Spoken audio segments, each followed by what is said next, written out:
Good evening, അഭിനവാണ്. അപ്പോൾ ഇന്ന് 9ാം class ഫിസിക്സിലെ മൂന്നാമത്തെ ചാപ്റ്ററിൽ നമ്മൾ നിർത്തിയ അത്രയും ഭാഗത്തിന് ശേഷമുള്ള ക്വസ്റ്റ്യൻസാണ് ടെക്സ്റ്റ് ബുക്കിൽ കൊടുത്തിട്ടുള്ള. മലയാളം മീഡിയമാണ്. ഇവിടെ ഇംഗ്ലീഷിൽ എഴുതിയത് നോക്കണ്ട. മലയാളം മീഡിയത്തിൻ്റെ ക്വസ്റ്റ്യൻ ആൻസറാണ് ടെക്സ്റ്റ് ബുക്കിനകത്തുള്ള ഈ രീതിയിൽ ചിത്രം കൊടുത്തിട്ട് പിന്നെ പട്ടിക കൊടുത്തിട്ടൊക്കെ വന്നിട്ടുള്ള, പിന്നെ ഇതുപോലെ ക്വസ്റ്റ്യൻ മാർക്ക് വന്നിട്ടുള്ള ക്വസ്റ്റ്യൻസ്, അത്രയും ക്വസ്റ്റ്യൻ അങ്ങനെയുള്ള ആ ടൈപ്പ് ക്വസ്റ്റ്യൻസ് ആണ് നോക്കാൻ വേണ്ടി പോകുന്നത്. ബാക്കിയുള്ള വിലയിരുത്താം വേറെ തന്നെ പ്ലേലിസ്റ്റ് ആയിട്ടുണ്ടാകും. ഇംഗ്ലീഷ് മീഡിയത്തിന് വേറെ പ്ലേലിസ്റ്റ്, മലയാളം മീഡിയത്തിന് വേറെ പ്ലേലിസ്റ്റ്. ഇംഗ്ലീഷ് മീഡിയത്തിന് ടെക്സ്റ്റ് ബുക്ക് ക്വസ്റ്റ്യൻസ് വേറെ, ലെറ്റ്സസ് വേറെ, മലയാളം മീഡിയത്തിന് വിലയിരുത്താൻ വേറെ, ടെക്സ്റ്റ് ബുക്കിലെ ക്വസ്റ്റ്യൻസ് വേറെ എന്നുള്ള രീതിയിൽ പ്ലേലിസ്റ്റ് ആക്കിയിട്ട് കൊടുത്തിട്ടുണ്ട്. അതുപോലെ നിങ്ങൾ പറഞ്ഞതിൻ്റെ അടിസ്ഥാനത്തിലാക്കിയിട്ട് ബയോളജിയുടെ ബയോളജീൻ്റെ ക്ലാസ്സും കൂടി അപ്ലോഡ് ചെയ്തിട്ടുണ്ട്. അതിൻ്റെ എന്താണ് അവസ്ഥ എന്നുള്ളത് നോക്കിയിട്ടൊന്ന് പറയാം. ബയോളജി അത്ര സ്ട്രോങ് ഒന്നുമല്ല, അതുകൊണ്ടാണ് അഭിപ്രായം ചോദിച്ചിട്ടുള്ളത്.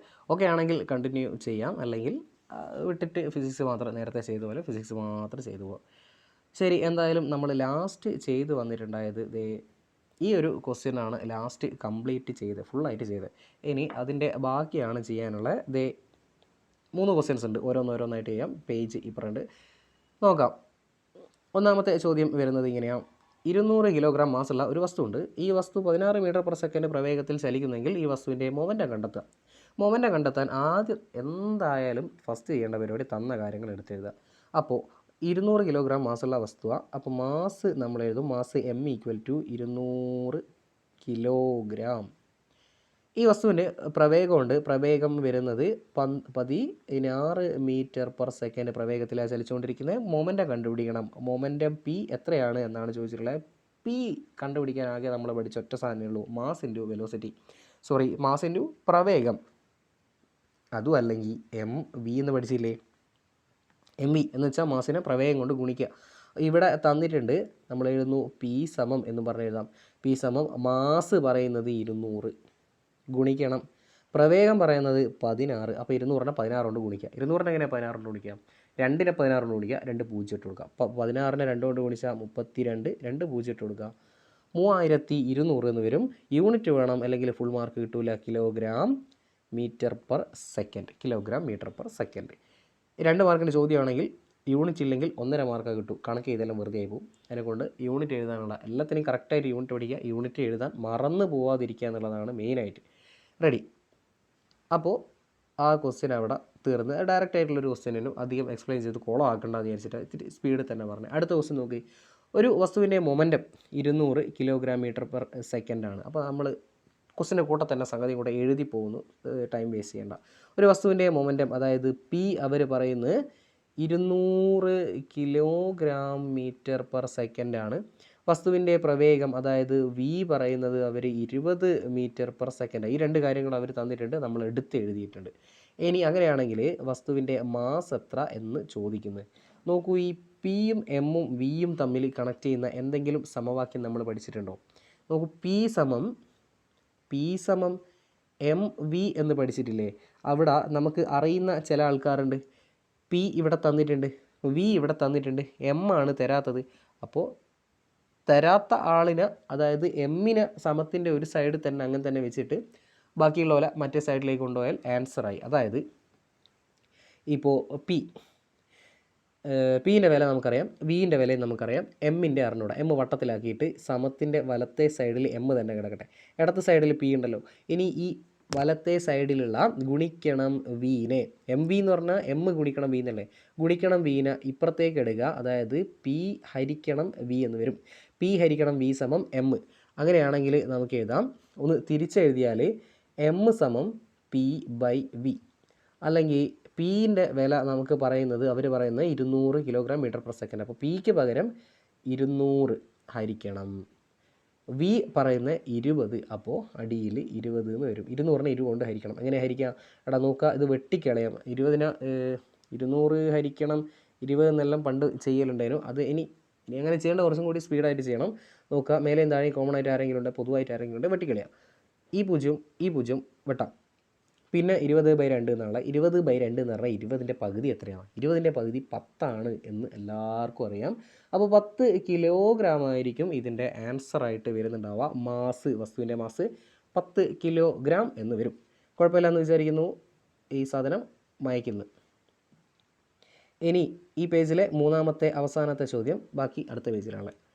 അടുത്ത ചോദ്യം, 60 ഗ്രാം മാസുള്ള ഒരു വെടിയുണ്ട, ഒന്നുകൂടെ വായിക്കുന്നു, 60 ഗ്രാം മാസുള്ള ഒരു വെടിയുണ്ട 200 മീറ്റർ പെർ സെക്കൻഡ് പ്രവേഗത്തിൽ സഞ്ചരിക്കുന്നു. ഇതിൻ്റെ മൊമെൻറ്റം കണക്കാക്കുക. ഈ വെടിയുണ്ട നിശ്ചലാവസ്ഥയിലായിരിക്കുമ്പോഴുള്ള മൊമെൻറ്റം കണക്കാക്കുക. റെഡി. ഒരു ക്വസ്റ്റ്യനിൽ 2 ക്വസ്റ്റ്യൻ ആയിട്ടുണ്ട്. തന്ന കാര്യങ്ങൾ എടുത്ത് എഴുതുക എന്നുള്ളതാണ് നമ്മുടെ സ്ഥിരം പരിപാടി. ആദ്യത്തെ പരിപാടി 60 ഗ്രാം മാസുള്ള വെടിയുണ്ട എന്ന് പറഞ്ഞ് തുടങ്ങുന്നത്. അപ്പോൾ മാസ് സമം 60 ഗ്രാം.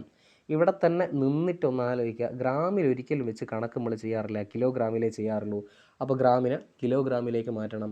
1000 ഗ്രാമാണ് 1 കിലോഗ്രാം. അങ്ങനെയാണെങ്കിൽ 60 ഗ്രാം എന്ന് പറയുന്നത് 60/1000 കിലോഗ്രാം ആയിരിക്കും. 60/1000 കിലോഗ്രാം ആയിരിക്കും. 60/1000 എന്ന് പറഞ്ഞാൽ 0.06 എന്നാണ് വരിക. അപ്പോൾ 60 ഗ്രാം എന്നുള്ള മാറ്റിയിട്ട് നമ്മൾ എന്ത് എഴുതണം? 0.06 കിലോഗ്രാം. 0.06 കിലോഗ്രാം. ഇനി ഇതാണ് നമ്മുടെ മാസ്. മറ്റേ മാസ് ഇനിയില്ല, ഈ മാസമേ ഉള്ളൂ. 60 ഗ്രാം ഇല്ല, 0.06 കിലോഗ്രാം. പിന്നെ വേറെന്താ തന്നെ? ഈ വെടിയുണ്ടയുടെ പ്രവേഗം തന്നിട്ടുണ്ട്. വി സമം 200 മീറ്റർ പെർ സെക്കൻഡ്. വി സമം 200 മീറ്റർ പെർ സെക്കൻഡിൽ ഇത് സഞ്ചരിച്ചുകൊണ്ടിരിക്കുകയാണ്. അങ്ങനെയാണെങ്കിൽ മൊമെൻറ്റം കണ്ടുപിടിക്കാം. മാസം പ്രവേഗം കിട്ടിക്കഴിഞ്ഞാൽ മൊമെൻറ്റം കണ്ടുപിടിക്കാൻ പ്രയാസമൊന്നുമില്ല. മൊമെൻറ്റം പി സമം എം വി. പി സമം എം വി. പിന്നെയോ എം പറഞ്ഞിട്ടുണ്ട് 0.06. ഇപ്പം നമ്മൾ കണ്ടുപിടിച്ചില്ലേ? ഗുണിക്കണം വി എന്ന് പറഞ്ഞാൽ ഇവിടെ പറഞ്ഞിട്ടുണ്ട് 200 metre per second. 200 metre per second. എടാ പറയുന്നതിൻ്റെ അർത്ഥം എന്താണെന്ന് അറിയോ? ഒരു സെക്കൻഡിൽ 200 മീറ്റർ വെടിയുണ്ട സഞ്ചരിക്കും എന്നുള്ളതാണ്. അത്രയും സ്പീഡുണ്ട്. ഇനി ഗുണിക്കുമ്പോൾ 0.06നെ 200 കൊണ്ട് ഗുണിച്ചാൽ ഈ 200നെ വേണമെങ്കിൽ 100 ഗുണിക്കണം 2 എന്നായിക്കൂടെ? എടാ ചുമ്മാ പറയുന്ന, എല്ലാവരും എടുക്കണ്ട. 100 ഗുണിക്കണം 2 എന്നായിക്കൂടെ? 0.06നെ 100 കൊണ്ട് ഗുണിച്ചാൽ 6 ആയില്ലേ? ഇനി 6നെ 2 കൊണ്ട് ഗുണിച്ച് നോക്ക്, 12 എന്ന് വരും. ഇങ്ങനെ സിമ്പിളായിട്ട് ചെയ്യാം. ഇങ്ങനെ മാറ്റി എഴുതേണ്ടതെന്ന് ആവശ്യമില്ല. കുറേ പ്രാവശ്യം നിങ്ങൾ ചെയ്ത് ഓട്ടോമാറ്റിക്കായിട്ട് അങ്ങനെ അങ്ങ് മാറിക്കോളും. അപ്പോൾ 12 കിലോഗ്രാം മീറ്റർ പെർ സെക്കൻഡ് എന്ന് ആൻസർ കിട്ടും.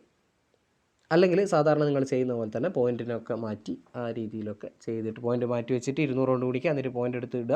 അങ്ങനെ ചെയ്താലും 12 എന്ന് തന്നെയാണ് കിട്ടുക. 12 kilogram metre per second momentum എന്ന് കിട്ടും. തീർന്നിട്ടില്ല. ഈ വെടിയുണ്ട നിശ്ചലാവസ്ഥയിലായിരിക്കുമ്പോഴുള്ള മൊമെൻറ്റം എത്രയാണെന്നും കൂടെ ചോദിച്ചിട്ടുണ്ട്. നോക്കൂ, നിശ്ചലാവസ്ഥയിലാണെങ്കിൽ അതിൻ്റെ പ്രവേഗം 0 ആയി പോകും. നിശ്ചലാവസ്ഥയിലാണെങ്കിൽ അതിൻ്റെ പ്രവേഗം 0 ആയിരിക്കും. പ്രവേഗം 0 ആണെങ്കിൽ നോക്കൂ, നമ്മുടെ സമവാക്യം പി സമം എം വി ആണ്. പ്രവേഗം 0 ആണെങ്കിൽ എം ഗുണിക്കണം 0 എന്ന് വരും. എം ഗുണിക്കണം 0. മാസ് വരുന്നത് എത്രയായാലും നിശ്ചലാവസ്ഥയിലാകുമ്പോൾ പ്രവേഗം 0 ആണെങ്കിൽ മാസിനെ 0 കൊണ്ട് ഗുണിച്ചാൽ 0 എന്ന് കിട്ടും. ഇവിടെ ഇങ്ങനെയൊന്നും പറയണ്ട. നിശ്ചലാവസ്ഥയിലാണെങ്കിൽ ഈ പോയിൻ്റ് അവിടെ നിർബന്ധമായിട്ട് പഠിച്ചു വെച്ചോ. നിശ്ചലാവസ്ഥയിലുള്ള ഏതൊരു വസ്തുവിൻ്റെയും മൊമെൻറ്റം 0 ആയിരിക്കും. നിശ്ചലാവസ്ഥയിലുള്ള ഏതൊരു വസ്തുവിൻ്റെയും മൊമെൻറ്റം 0 ആയിരിക്കും. നല്ല പോയിൻ്റാണ്, പഠിച്ചു വെച്ചോ. ഇനി അടുത്ത ക്വസ്റ്റ്യനും ആൻസറും അവർ തന്നെ കൊടുത്തിട്ടുണ്ട്. നമുക്ക് ഇവിടെ ഇതിലൊരു പ്രശ്നം എന്താണെന്ന് എനിക്ക് തോന്നിയത്, ഓരോന്നിൻ്റെ കൂടെയും ഈ കിലോഗ്രാം മീറ്റർ പെർ സെക്കൻഡ് എന്നെല്ലാം പറഞ്ഞിട്ട് നിരത്തി ഓരോ സാധനം എഴുതുമ്പോൾ അതിൻ്റെ യൂണിറ്റ് അതിൻ്റെ കൂടി തന്നെ ഇങ്ങനെ എഴുതി പോയിട്ട് ഒരുപാടുണ്ട്. പിന്നെ കുറച്ച് ഇവിടെ ചിഹ്നങ്ങളൊക്കെ കുറവുണ്ട്. അതുകൊണ്ടാണ് എടുത്ത് പറയാം എന്ന് വിചാരിച്ചത്. അല്ലെങ്കിൽ പറയേണ്ട ആവശ്യമില്ലല്ലോ അല്ലേ? ശരി, ചോദ്യം ഇങ്ങനെ വരുന്നത്, 20 കിലോഗ്രാം മാസുള്ള നിശ്ചലാവസ്ഥയിലുള്ള ഒരു വസ്തുവിൽ 5 സെക്കൻഡ് സമയത്തേക്ക് ബലം പ്രയോഗിച്ചപ്പോൾ വസ്തുവിൻ്റെ പ്രവേഗം 30 മീറ്റർ പെർ സെക്കൻഡായി മാറി. അങ്ങനെയാണെങ്കിൽ വസ്തുവിൻ്റെ മൊമെൻ്റ് വ്യത്യാസം നോക്കുക. മൊമെൻ്റ് വ്യത്യാസം കണക്കാക്കാനാണ് പറഞ്ഞത്. മൊമെൻ്റ് വ്യത്യാസം എന്ന് പറഞ്ഞാൽ ആദ്യ മൊമെൻറ്റവും അന്ത്യ മൊമെൻറ്റവും തമ്മിലുള്ള ഡിഫറൻസ് ആണ്. അല്ലെങ്കിൽ എങ്ങനെ പറയാം? അന്ത്യ മൊമെൻറ്റത്തിൽ നിന്ന് ആദ്യ മൊമെൻറ്റം കുറച്ചതാണ് എന്ന് പറയാം. അപ്പോൾ ആദ്യ മൊമെൻറ്റം കണ്ടുപിടിക്കണം. ആദ്യ മൊമെൻറ്റം കണ്ടുപിടിക്കാൻ മാസിനെ പ്രവേഗം കൊണ്ട് ഗുണിച്ചാൽ മൊമെൻറ്റം കിട്ടും. മാസിനെ ചുമ്മാ പ്രവേഗം കൊണ്ട് ഗുണിച്ചാൽ മൊമെൻറ്റം കിട്ടും. മാസിനെ ആദ്യ പ്രവേഗം കൊണ്ട് ഗുണിച്ചാൽ ആദ്യ മൊമെൻറ്റം, മാസിനെ അന്ത്യപ്രവേഗം കൊണ്ട് ഗുണിച്ചാൽ അന്ത്യ മൊമെൻറ്റവും കിട്ടും. അപ്പോൾ മാസിനെ ആദ്യ പ്രവേഗം കൊണ്ട് ഗുണിച്ച് കഴിഞ്ഞാൽ നിലവിൽ നിശ്ചലാവസ്ഥയിലല്ലേ ഉള്ള ഈ സാധനം, എന്ത് വസ്തു ആയിക്കോട്ടെ, വസ്തു അതിൻ്റെ മാസ് 20 കിലോഗ്രാമാണ് വരുന്നത്. മാസ് ഗുണിക്കണം ഇപ്പോൾ ഉള്ള പ്രവേഗം, അതായത് നിശ്ചലാവസ്ഥയിലുള്ള പ്രവേഗം അതായത് യു എന്ന് പറയുന്ന ആദ്യ പ്രവേഗം ഇപ്പോൾ 0 ആയിരിക്കും. അങ്ങനെയാണ് 20 ഗുണിക്കണം 0 എന്ന് വരും. 20 ഗുണിക്കണം 0, അതാണ് ഇവിടെ 0 കിട്ടിയിട്ടുള്ളത്. അടുത്ത ഭാഗം നോക്ക്. അന്ത്യ മൊമെൻറ്റം എന്ന് പറഞ്ഞാൽ അന്ത്യ മൊമെൻറ്റം MV. MV എന്ന് പറഞ്ഞാൽ മാസ് 20 ആണ്. 20 ഗുണിക്കണം പിന്നെ കിട്ടിയ 5 സെക്കൻഡ് സമയത്തിന് ശേഷം കിട്ടിയ പ്രവേഗം എത്രയാണ് എന്നുള്ളതാണ്. അതായത് അന്ത്യപ്രവേഗം 20 ഗുണിക്കണം അന്ത്യപ്രവേഗം എന്ന് പറഞ്ഞാൽ 30. 20 ഗുണിക്കണം 30, 20നെ 30 കൊണ്ട് ഗുണിച്ചാൽ 600 എന്ന് കിട്ടും. കുഴപ്പമില്ലല്ലോ. അടുത്ത ഭാഗം നോക്ക്. മൊമെൻ്റ് വ്യത്യാസം എന്ന് പറഞ്ഞാൽ അന്ത്യ മൊമെൻറ്റം കുറയ്ക്കണം ആദ്യ മൊമെൻറ്റം എന്നാണ് വരിക. അന്ത്യ മൊമെൻറ്റം MV, ആദ്യ മൊമെൻറ്റം MU. അപ്പോൾ MVയിൽ നിന്ന് ഇതാ ഞാൻ പറഞ്ഞ ഇവിടെ ഒരു സാധനം കുറവുണ്ട്.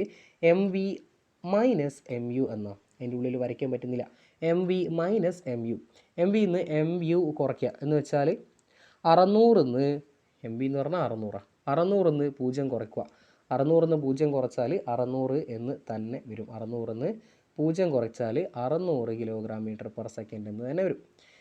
ഇനി തൊട്ടടുത്ത ഭാഗത്ത് അവർ മൊമെൻ്റ് വ്യത്യാസത്തിൻ്റെ നിരക്ക് കണ്ടുപിടിക്കുന്നുണ്ട്. മൊമെൻ്റ് വ്യത്യാസത്തിൻ്റെ നിരക്ക് എന്ന് പറഞ്ഞാൽ മൊമെൻ്റ് വ്യത്യാസത്തിൻ്റെ സമയം കൊണ്ട് ഹരിക്കുക എന്നുള്ളതാണ് മീനിങ്. മൊമെൻ്റ് വ്യത്യാസം നമ്മളിപ്പോൾ കണ്ടുപിടിച്ചു 600. സമയം ഇവരിവിടെ പറയുന്നുണ്ട്, ഇതാ ഇവിടെയുണ്ട് 5 സെക്കൻഡ്. അപ്പോൾ 600/5, 600നെ 5 കൊണ്ട് ഹരിച്ചു കഴിഞ്ഞാൽ 120 എന്നാണ് കിട്ടുക.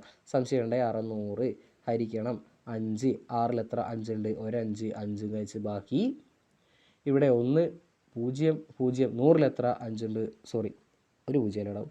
10ൽ എത്ര 5 ഉണ്ടെന്ന് വെച്ചാൽ 2. അപ്പോൾ 2 10 പിന്നെ 0 ഒക്കെ ഇറക്കിയിട്ടാൽ 120 എന്ന് കിട്ടും. 120 എന്ന് കിട്ടും. 120 kg/s². ഇവിടെ ശ്രദ്ധിക്കണം, ഇവിടെ സെക്കൻഡ് സ്ക്വയർ ആ, കാരണം മൊമെൻ്റ് വ്യത്യാസത്തിൻ്റെ നിരക്കാണ്. നിരക്കിൻ്റെ യൂണിറ്റ് മൊമെൻ്റ് വ്യത്യാസത്തിൻ്റെ നിരക്കിൻ്റെ യൂണിറ്റ് kg/s. ആ കാര്യം ഒന്ന് ഓർത്ത് വെച്ചേക്കണം. ഇനി അടുത്ത ചോദ്യം, ഇത് നമുക്ക് ചെയ്യാനുള്ള ചോദ്യം ശ്രദ്ധിച്ചോ. 100 കിലോഗ്രാം മാസ് ഉള്ള ഒരു വസ്തുവുണ്ട്. നിശ്ചലാവസ്ഥയിൽ നിന്ന് മൂപ്പര് ചലനം ആരംഭിച്ചിട്ട് 4-ാം സെക്കൻഡിൽ 30 m/s പ്രവേഗം കൈവരിക്കുന്നുണ്ടെങ്കിൽ അതിൻ്റെ ആദ്യ മൊമെൻറ്റവും അന്ത്യ മൊമെൻറ്റവും ഒക്കെ കണ്ടുപിടിക്കണം. മൊമെൻ്റ് വ്യത്യാസം കണ്ടുപിടിക്കണം. മൊമെൻ്റ് വ്യത്യാസത്തിൻ്റെ നിരക്ക് കണ്ടുപിടിക്കണം. മിക്കവാറും ചോദിക്കുക എന്ന് പറഞ്ഞാൽ മൊമെൻ്റ് വ്യത്യാസത്തിൻ്റെ നിരക്ക് എത്ര എന്ന് ഡയറക്റ്റ് ആയിട്ട് അങ്ങ് ചോദിച്ചേക്കും. എന്നാലും നമ്മൾ ഈ സ്റ്റെപ്പൊക്കെ ചെയ്തു വരണം. ആദ്യം സ്ഥിരം ചെയ്യുന്ന പോലെ മാസ് അവർ പറയുന്നുണ്ട് 100 കിലോഗ്രാം എന്ന് പറയുന്നു. നിശ്ചലാവസ്ഥയിലായതുകൊണ്ട് ആദ്യം നിശ്ചലാവസ്ഥയിലാണ്, അതുകൊണ്ട് ആദ്യ പ്രവേഗം U = 0 ആയിട്ട് എടുക്കാം. പിന്നെ 5 സെക്കൻഡ്, സോറി 4-ാം സെക്കൻഡിലാണ് അതിന് പിന്നെ പ്രവേഗം കിട്ടുന്നത്. 4-ാം സെക്കൻഡിൽ, അതായത് T = 4 സെക്കൻഡ് ആയപ്പോൾ അതിൻ്റെ പ്രവേഗം, അതായത് അവസാനമുള്ള പ്രവേഗം അല്ലെങ്കിൽ അന്ത്യപ്രവേഗം അവർ പറയുന്നു 30 m/s ആയി. അങ്ങനെയാണെങ്കിൽ ആദ്യ മൊമെൻറ്റം എത്ര? ആദ്യ മൊമെൻറ്റം സമം, ആദ്യ മൊമെൻറ്റം എന്ന് പറഞ്ഞാൽ മാസ് ഗുണിക്കണം ആദ്യ പ്രവേഗം, അതായത്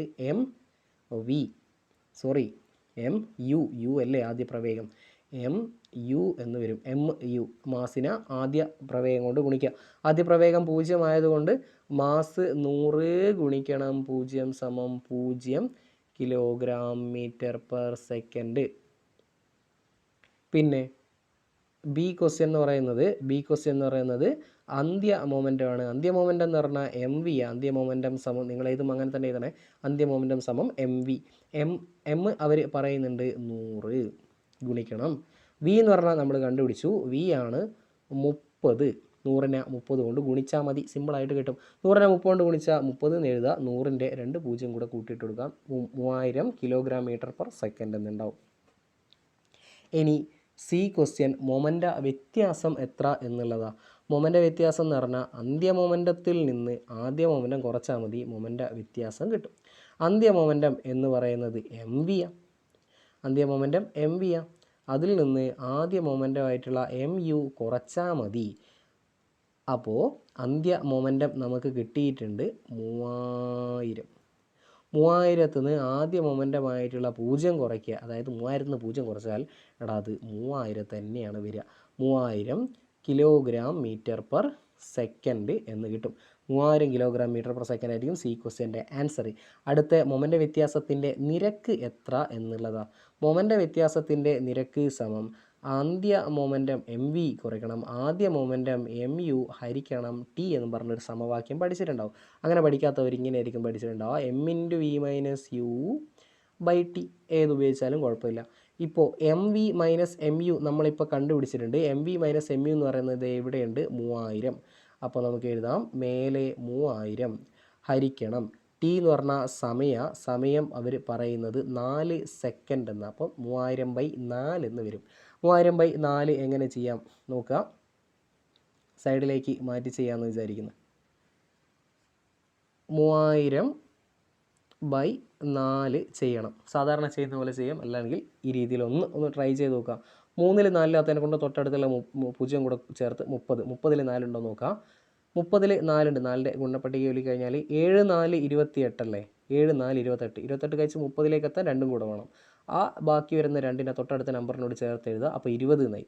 20ൽ 4 ഉണ്ടോ? 20ൽ 5 4 20. അതിൽ 4 20 കഴിച്ച് ബാക്കിയൊന്നുമില്ല. അപ്പോൾ ലാസ്റ്റുള്ള 0ൽ 4 ഉണ്ടോ? 0ൽ 4 ഒന്നുമില്ല. അപ്പോൾ 750 എന്ന് കിട്ടിയില്ലേ?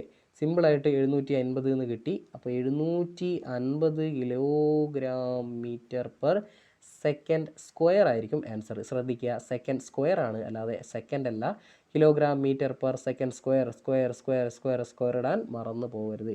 750 kilogram metre per second square ആയിരിക്കും ആൻസറായിട്ട് വരുന്നുണ്ടാവുക. സിമ്പിളാണെന്ന് പറയുന്നില്ല, എന്നാലും കുഴപ്പമില്ലാത്തൊരു ക്വസ്റ്റ്യനാണ്. ഇനി അടുത്ത ക്വസ്റ്റ്യനിലേക്ക് പോവുകയാണെങ്കിൽ ഇതിപ്പോൾ തീരാനുള്ളൊരു ചാൻസും കാണുന്നില്ല. ഇത് കുറച്ച് പറയാനുണ്ട്. പിന്നെ ഇങ്ങോട്ടുള്ള ക്വസ്റ്റ്യൻസ് അങ്ങനെ തന്നെയാണ്, കുറച്ചധികം എക്സ്പ്ലെയിൻ ചെയ്യാനുള്ള ക്വസ്റ്റ്യൻസാണ് വരുന്നത്. അപ്പോൾ ഇത്രയും ക്വസ്റ്റ്യൻസ് ആൻസർ ചെയ്യാൻ നിങ്ങൾക്ക് ഓക്കെ ആണ്, പറഞ്ഞ കാര്യം മനസ്സിലായിട്ടുണ്ട്. ഇന്ന് ഒരുപാട് ക്വസ്റ്റ്യൻസ് പറഞ്ഞിട്ടുണ്ട് വീഡിയോ, പക്ഷേ ഒരുപാട് ലെങ്തി ആയിട്ടില്ല. അപ്പോൾ ഓക്കെ ആണെങ്കിൽ തീർച്ചയായിട്ടും എന്ത് ചെയ്യുക, ഡോണ്ട് ഫോർഗെറ്റ് ടു ലൈക്ക്, ഉറപ്പായിട്ട് ലൈക്ക് ചെയ്യുക. പിന്നെ ഇങ്ങനെ എക്സ്പ്ലനേഷൻ ആവശ്യമുള്ള നിങ്ങളുടെ ഏതെങ്കിലും ഫ്രണ്ട് ഉണ്ടെങ്കിൽ മൂപ്പരിക്ക് ഒന്ന് ഷെയർ ചെയ്ത് കൊടുത്താൽ നല്ലതായിരിക്കും, ഉപകാരമായിരിക്കും. ഇനി ഇപ്പോൾ കലോത്സവവും പരിപാടിയൊക്കെ തിരക്കായിട്ടുണ്ടാവും, എന്നാലും കറക്റ്റായിട്ട് പരീക്ഷ ഡിസംബർ അല്ലെങ്കിൽ നവംബർ മാസത്തിൽ കറക്റ്റായിട്ട് വന്നിട്ടുണ്ടാവും. ഓണപ്പരീക്ഷ കഴിഞ്ഞ് തിരിഞ്ഞ് നിൽക്കുമ്പോഴത്തേക്ക് അടുത്ത പരീക്ഷ, അരക്കൊല്ല പരീക്ഷ വന്ന് നിൽക്കുന്നുണ്ടാവും. അപ്പോൾ പഠിക്കാൻ മറന്നു പോകരുത്. അടുത്ത പാർട്ടിൽ ബാക്കി കുറച്ചുകൂടെ ക്വസ്റ്റ്യൻസ് ഉണ്ട്. 2 പാർട്ട് കൊണ്ട് എന്തായാലും ഇത് തീരും. അത് കഴിഞ്ഞാൽ നമ്മൾ വിലയിരുത്താൻ ചെയ്യും. ഓക്കെ, അപ്പോൾ അത്രയും ക്വസ്റ്റ്യൻസേ ഉള്ളൂ. തൽക്കാലം ഇന്നത്തേക്ക് നിർത്തുന്നു. Thanks for watching.